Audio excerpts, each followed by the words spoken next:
ತಮ್ಮ ಪ್ರಯಾಣದಲ್ಲಿ ಬಹಳ ದೂರ ಸಾಗಿ ಬಂದಿರುವ ಸೌರ ಕುಟುಂಬದ ಸದಸ್ಯರು ಕೈಬರ್ ಪಟ್ಟೆಯಿಂದಲೋ ದೂರದ ಊರ್ಟ್ ಮೋಡದಿಂದಲೋ ಬರುವ ಉದ್ದನೆಯ ಬಾಲದ ವಿಲಕ್ಷಣ ಕಾಯಗಳು ಇವೇ ಧೂಮಕೇತುಗಳು. ಈ ಸುಂದರ ರೂಪಗಳು ಹೆಪ್ಪುಗಟ್ಟಿದ ಅನಿಲ ಮತ್ತು ಧೂಳಿನಿಂದ ಕೂಡಿವೆ. ಸೂರ್ಯನನ್ನು ಸಮೀಪಿಸಿದಾಗ ಅನಿಲಗಳು ಕಾದು ಬಾಲಗಳಂತೆ ಕಾಣುತ್ತವೆ. ಸೂರ್ಯನ ಹತ್ತಿರ ಬಂದಂತೆ ಈ ಬಾಲಗಳು ಬೆಳೆಯುತ್ತವೆ. ಸೂರ್ಯನಿಂದ ದೂರ ಹೋದಂತೆ ಅವು ಕ್ಷೀಣಿಸುತ್ತವೆ.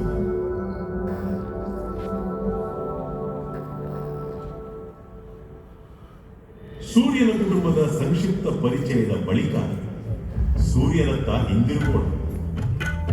ಗ್ರಹಗಳಿಗೆ ಹೋಲಿಸಿದಾಗ ಸೂರ್ಯನ ಗಾತ್ರ ಅಗಾಧವಾಗಿದೆ. ಅದರಲ್ಲಿ 10 ಲಕ್ಷ ಭೂಮಿಗಳನ್ನು ಸುಲಭವಾಗಿ ಸೇರಿಸಬಹುದು. ಪೂರ್ಣ ಸೂರ್ಯಗ್ರಹಣದ ಸಂದರ್ಭದಲ್ಲಿ ಝಗಿಸುವ ಸೂರ್ಯನಿಗೆ ಚಂದ್ರ ಅಡ್ಡವಾಗುತ್ತದೆ. ಆಗ ನಾವು ಸೂರ್ಯನ ವಾತಾವರಣವನ್ನು ಕಾಣಬಹುದು. ಈ ವಾತಾವರಣದ ಹೊರಗಿನ ಭಾಗಕ್ಕೆ ಕೊರೋನಾ ಅಥವಾ ಕಿರೀಟ ಎನ್ನುತ್ತಾರೆ. ಅದು ಜ್ವಾಲೆಯ ಎಳೆಗಳಂತೆ ಹೊಳೆಯುತ್ತದೆ. ಇದೀಗ ವಿಜ್ಞಾನಿಗಳು ಸೂರ್ಯನನ್ನು ಬೆಳಕಿನ ಕಿರಣಗಳಲ್ಲಿ ಮಾತ್ರವಲ್ಲದೆ ಅತಿನೇರಳೆ ಅವಕೆಂಪು ತರಂಗಗಳಲ್ಲಿಯೂ ಅಭ್ಯಸಿಸಿ ಕುತೂಹಲಕಾರಿ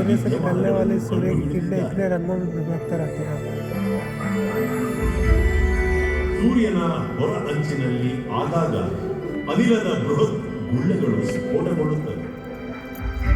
ಲಕ್ಷಾಂತರ ಮೈಲುಗಳ ದೂರದವರೆಗೆ ಬುಗ್ಗೆಗಳನ್ನು ಚಿಮ್ಮಿಸುತ್ತವೆ. ಹೀಗೆ ಉಂಟಾದ ಸುಂದರ ಕಮಾನುಗಳನ್ನು ಸೌರ ಉನ್ನತಗಳು ಅಥವಾ ಪ್ರಾಮಿನೆನ್ಸಸ್ ಎನ್ನುತ್ತಾರೆ. ಇವು ಕೆಲವು ತಿಂಗಳುಗಳ ಕಾಲ ಗಂಭೀರವಾಗಿ ಸುರುಳಿಗಳ ರೂಪದಲ್ಲಿ ತೇಲಾಡಿ ಮತ್ತೆ ಸೂರ್ಯನ ಮೇಲೆ ಬೀಳುತ್ತವೆ. ಸೂರ್ಯನ ಪ್ರಕಾಶಮಾನವಾದ ಮೇಲ್ಮೈಯಲ್ಲಿ ಸಣ್ಣ ಕಪ್ಪು ಕಲೆಗಳಿವೆ. ಇವುಗಳೇ ಸೌರ ಕಲೆಗಳು, ಸನ್ಸ್ಪಾಟ್ಸ್.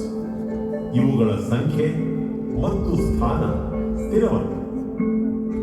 ಇವು ಸೂರ್ಯನ ಇತರ ಭಾಗಗಳಿಗಿಂತ ಕಡಿಮೆ ಉಷ್ಣತೆ ಮತ್ತು ತೀವ್ರ ಆಯಸ್ಕಾಂತೀಯ ಕ್ಷೇತ್ರವಿರುವ ಪ್ರದೇಶಗಳು. ಇವುಗಳ ಚಲನೆಯಿಂದ ಸೂರ್ಯನ ಭ್ರಮಣೆಯು ವ್ಯಕ್ತವಾಗುತ್ತದೆ.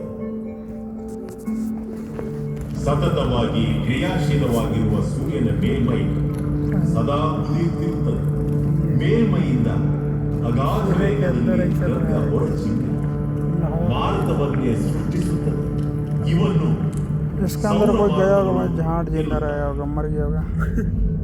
ಸೂರ್ಯ ಬೃಹದಾಕಾರದ ಅತ್ಯಧಿಕ ಉಷ್ಣದ ಅನಿಲ ಗೋಳ. ಈ ಗೋಳ ಬಹುಮಟ್ಟಿಗೆ ಹೈಡ್ರೋಜನ್ ಮತ್ತು ಸ್ವಲ್ಪ ಹೀಲಿಯಂ ಹಾಗೂ ಇತರ ಮೂಲ ವಸ್ತುಗಳಿಂದ ಕೂಡಿದೆ. ಉಷ್ಣತೆಯು ಮೇಲ್ಮೈಯಲ್ಲಿ 6000 ಡಿಗ್ರಿಗಳಿಂದ ಹಿಡಿದು ಕೇಂದ್ರದಲ್ಲಿ ಸುಮಾರು 15 ದಶಲಕ್ಷ ಡಿಗ್ರಿಗಳವರೆಗೆ ಇರುತ್ತದೆ. ಕೇಂದ್ರದ ಸುತ್ತ ಇರುವ ಅಗ್ನಿಗೋಳದಲ್ಲಿಯೇ ಬೈಜಿಕ ಸಮ್ಮಿಲನ ಕ್ರಿಯೆಗಳಿಂದ ಸೂರ್ಯನ ಶಕ್ತಿ ಉತ್ಪನ್ನವಾಗುವುದು. ಹೈಡ್ರೋಜನ್ ಬಾಂಬ್ಸ್ ಸ್ಫೋಟಿಸುವುದು ಇಂತಹ ಬೈಜಿಕ ಸಂಯೋಜನೆಯಿಂದಲೇ.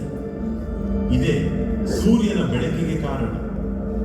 ತನ್ನ ನಾಗರಿಕತೆಯ ಆರಂಭದಿಂದ ಹಿಡಿದು ಇಂದಿನವರೆಗೂ ಮಾನವ ಕುಲ ಬಳಸಿರಬಹುದಾದ ಒಟ್ಟು ಶಕ್ತಿಯ ಪ್ರಮಾಣಕ್ಕಿಂತ ಹೆಚ್ಚು ಶಕ್ತಿ ಪ್ರತಿ ಸೆಕೆಂಡಿಗೆ ವಿಕಿರಣ ರೂಪದಲ್ಲಿ ಬಿಡುಗಡೆಯಾಗುತ್ತದೆ. ಈ ವಿಕಿರಣದಿಂದಾಗಿಯೇ ನಾವಿಂದು ಬದುಕಿರುವುದು.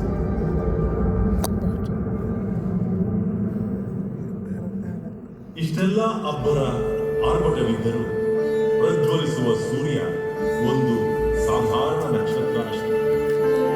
ನಾವು ರಾತ್ರಿಯಲ್ಲಿ ಕಾಣುವ ಸಾವಿರಾರು ನಕ್ಷತ್ರಗಳಲ್ಲಿಯೇ ಅದು ಒಂದು.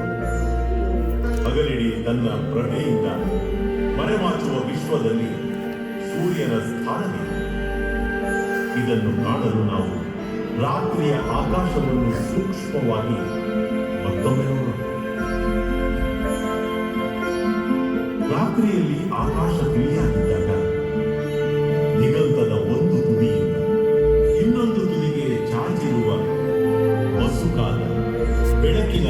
ಮನೆಯೊಂದನ್ನು ನೋಡಬಹುದು. ಸುತ್ತ ಹೋಗಲ್ಲ. ಹಾಲು ಅದಮ್. ಚೆಲ್ಲುತ್ತಿರುವ ಬೆಳಕಿನ